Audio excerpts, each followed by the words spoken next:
Read by Dale Grothman. Dematerialization by C. Mason. A fair young thing with tender blue eyes entered Woodworth's office and calmly seated herself.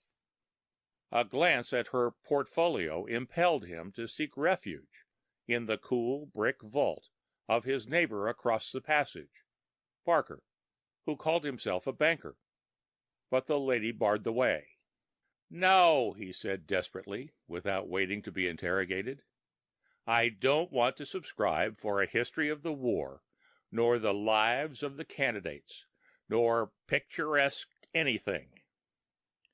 "But, honored sir," replied the mild, simple, and rather simpering young person, "I do not ask you to subscribe to anything, unless, indeed, you would honor me by taking a ticket." "Ticket nothing," again interrupted Woodworth. "I've no leisure for amusements. My time is all taken up by my profession and science." "Ah, that is what drew me thither," beamed the beautiful girl.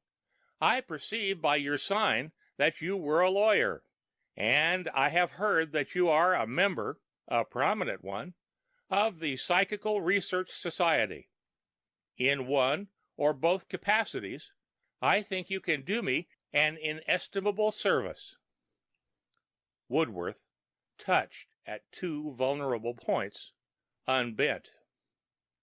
"You see, kind sir," she continued, "I am a materialized spirit.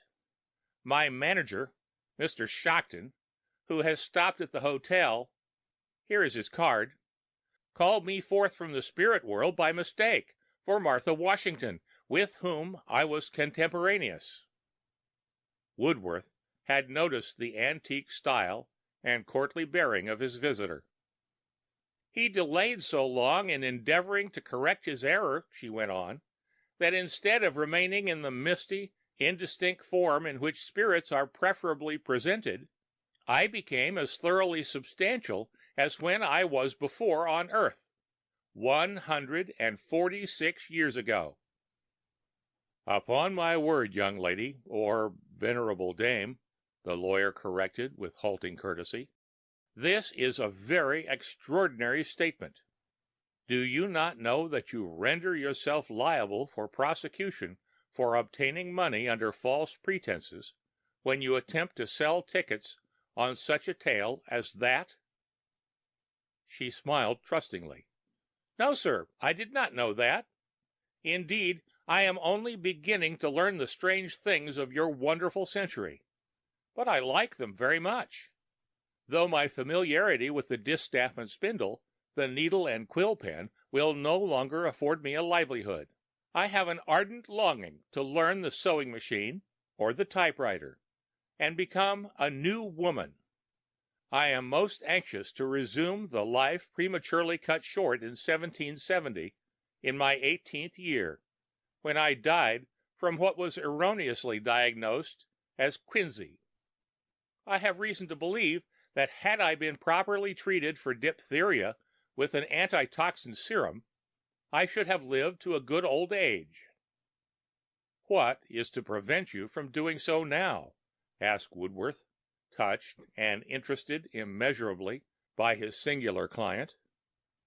"Because my master, for so I must call him, Mr. Stockton, who brought me from the other world, is determined to send me back. I hear that, from mercenary motives, he means to dematerialize me at his very next seance."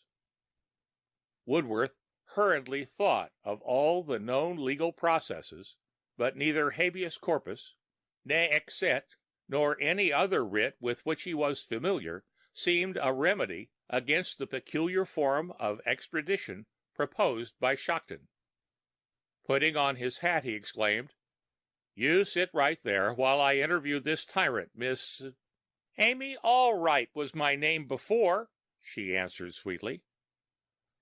Finding the spiritual manager in his improvised office at the hotel, the lawyer addressed him by name, saying, "I warn you to desist from your persecution of my client, Miss Amy Allwright. She is perfectly satisfied with this mundane sphere, as the reporters call it, and intends to remain here. I shall take steps to enjoin you from making her the subject of further experiment."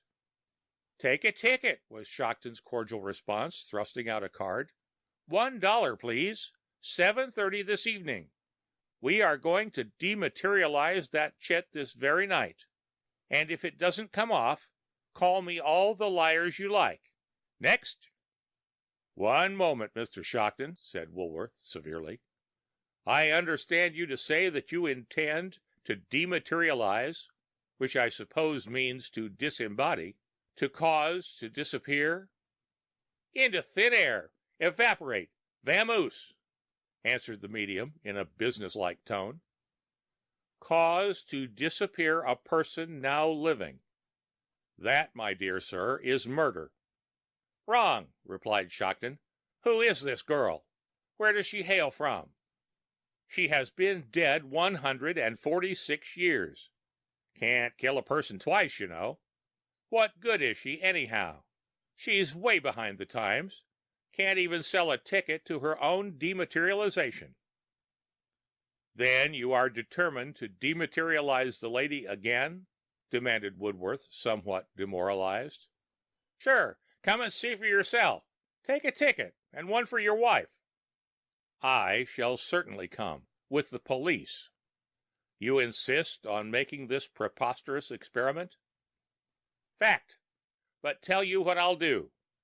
You may take the young woman, lock her up, do anything you like with her, and I'll bet you a cool 100 I'll dematerialize her all the same." Woodworth clutched at this proposition. He began to see a way out.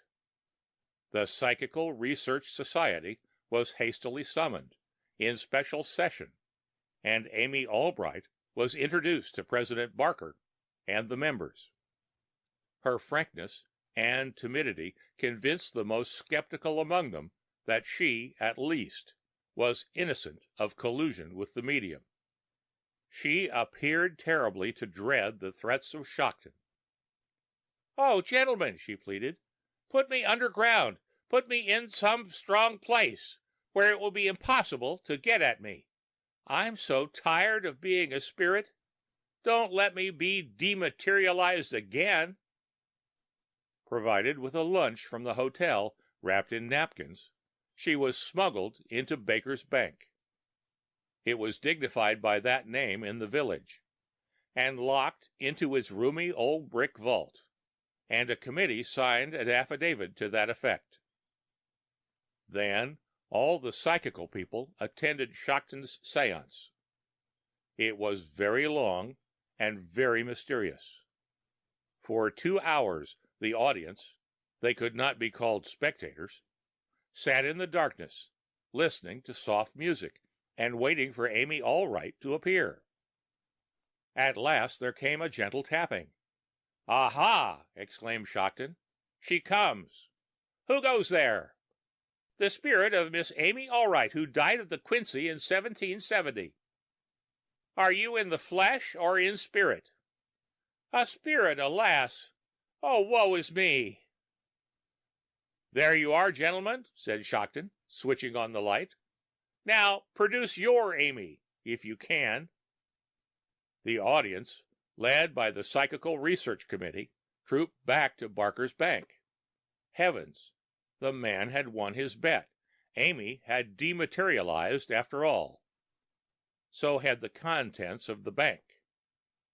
The only material evidence remaining of the guileless girl and her work were the crumbs of her luncheon, the napkins in which they had been wrapped, and a hotel table knife, snapped short off, which had served as a screwdriver. The big, old-style locks with their screws lay on the floor. The end of Dematerialization by C. Mason.